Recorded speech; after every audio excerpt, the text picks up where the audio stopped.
Hi friends, welcome back to Anitha's Happy Home.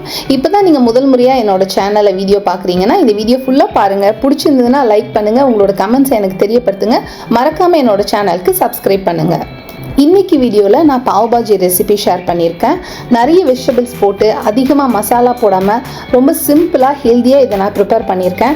குழந்தைங்க கண்டிப்பாக enjoy பண்ணி சாப்பிட்ற ஒரு ஃபுட்டு. இதை நம்ம வீட்டிலே அடிக்கடி செஞ்சு கொடுக்கலாம்.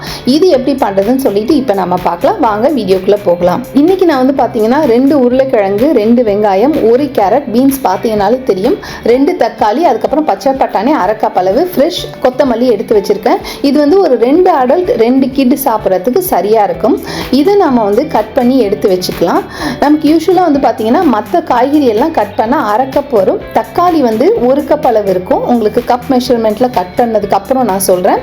வெங்காயம் ஒரு 1/2 கப் இருக்கும். ஏன்னா நமக்கு குக்கிங்க்கு வேணும், அதுக்கப்புறம் நம்ம சாப்பிட்றப்பையும் கொஞ்சம் வெங்காயம் சேர்த்து சாப்பிடுவோம். அதனால இந்த அளவு காய்கறி நமக்கு தேவைப்படும்.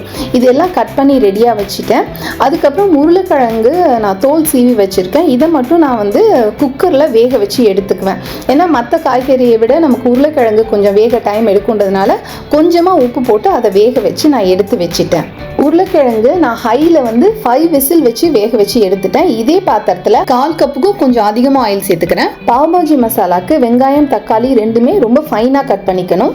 வெங்காயம் நல்லா வதங்கினதுக்கு அப்புறமா நம்ம இது கூட இஞ்சி பூண்டு பேஸ்ட் சேர்த்துக்கலாம். இது ஆப்ஷனல் தான். விருப்பம் இருந்ததுன்னா நீங்கள் சேர்த்துக்குங்க, இல்லைன்னா அவாய்ட் பண்ணிக்கலாம். எனக்கு இதோட ஃப்ளேவர் ரொம்ப பிடிக்கும்.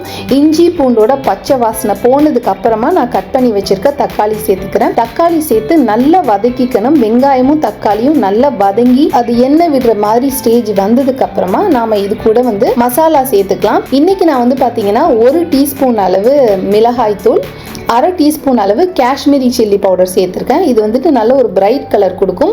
2 டீஸ்பூன் அளவு மல்லித்தூள் சேர்த்துருக்கேன். கொஞ்சமாக மஞ்சத்தூள் சேர்த்துருக்கேன். இது ஆப்ஷனல் தான். எனக்கு மஞ்சத்தூள் சேர்த்தா அது ஒரு பிரைட்டான கலர் வரும், அது எனக்கு பிடிக்கும். இது கூட நான் 2 டீஸ்பூன் பாவ் பாஜி மசாலா ஆட் பண்ணிக்கிறேன். இன்னைக்கு நான் பார்த்தீங்கன்னா MTR பாவ் பாஜி மசாலா தான் ஆட் பண்ணியிருக்கேன்.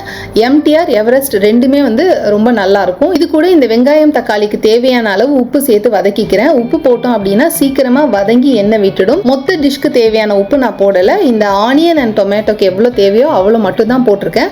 அதுக்கப்புறம் கட் பண்ணி வச்சிருக்க வெஜிடபிள்ல பீன்ஸ், கேரட் இது ரெண்டுத்தையும் சேர்த்து நல்லா மிக்ஸ் பண்ணிட்டு கொஞ்சமா தண்ணி, ஒரு 1/2 டம்ளர் அளவு தண்ணி ஊற்றி நம்ம குக் பண்ணிக்கலாம். இது கூடவே நான் வாஷ் பண்ணி வச்சிருக்க பச்சை பட்டாணியும் சேர்த்து வேக வச்சு எடுத்துக்க போறேன். குக்கரை ஹைல ஒரு 2 to 3 விசில்ஸ் வச்சுட்டு ஆஃப் பண்ணி ஒரு 2 மினிட்ஸ் கழிச்சு நம்ம ஸ்டீமை ரிலீஸ் பண்ணிட்டு மூடி ஓபன் பண்ணிடலாம்.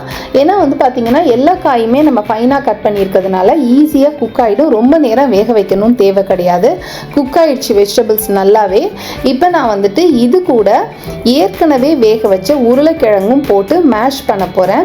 நான் வெங்காயம் தக்காளி வதக்குறப்போ உப்பு போட்டேன், அதுக்கப்புறம் உப்பு போடவே இல்லை. ஏன்னா நம்ம உருளைக்கிழங்குலையும் உப்பு போட்டு வேக வச்சிருக்கோம். இதையும் நம்ம இந்த வெஜிடபிளோட போட்டு ஆட் பண்ணதுக்கு அப்புறமா நம்ம சால்ட் செக் பண்ணிட்டு நம்ம சேர்த்துக்கலாம். இல்லைன்னா உப்பு அதிகமாக போயிடும், அதுக்கப்புறம் அட்ஜஸ்ட் பண்ண கொஞ்சம் கஷ்டமாக இருக்கும். ஸோ நான் உருளைக்கிழங்கு போட்டு நல்லா மசிச்சதுக்கு அப்புறமா உப்பு டேஸ்ட் பண்ணிக்கிறேன். இந்த ஸ்டேஜில் நீங்கள் சால்ட் ஆட் பண்ணிக்கலாம். உங்களுக்கு காரம் இன்னும் கொஞ்சம் ஸ்பைசியா இருந்தா தேவை அப்படின்னா நீங்க மிளகாத்தூள் ஆட் பண்ணிக்கலாம். ஏன்னா இதுக்கப்புறம் நம்ம ஒரு 5 நிமிஷமாவது இதை கொதிக்க விடணும். இது கூட நான் பட்டர் சேர்த்துக்கிறேன். நம்ம அமுல் பட்டர் கியூப் இருக்குல்ல, அதுல 1 கியூப் அளவு போட்டீங்கன்னா சரியா இருக்கும். ஹோட்டல்ல போடுற அளவுக்கு நிறைய வெண்ணெய், நிறைய ஆயில் சேர்த்துக்க மாட்டேன். முடிஞ்ச அளவு ஹெல்தியா செய்வேன். இது கூடவே நீங்க பாத்தீங்கன்னா கேப்சிகம், காலிஃபிளவர், வேற என்ன வெஜிடபிள் வேணாலும் சேர்க்கலாம். பட் அதெல்லாம் சேர்த்தோம் அப்படின்னா இதோட அந்த பேசிக்கான டேஸ்ட் மாறும். நிறைய வெஜிடபிள் போட்டோம் அப்படின்னா அந்த டேஸ்ட் கொஞ்சம் வேரி ஆகும். இது பாத்தீங்கன்னா கிட்டத்தட்ட நமக்கு ஹோட்டல்ல கிடைக்கிற மாதிரியே ரொம்ப அதிக ஆயில் இல்லாம ஒரு ஹெல்தி வெர்ஷனான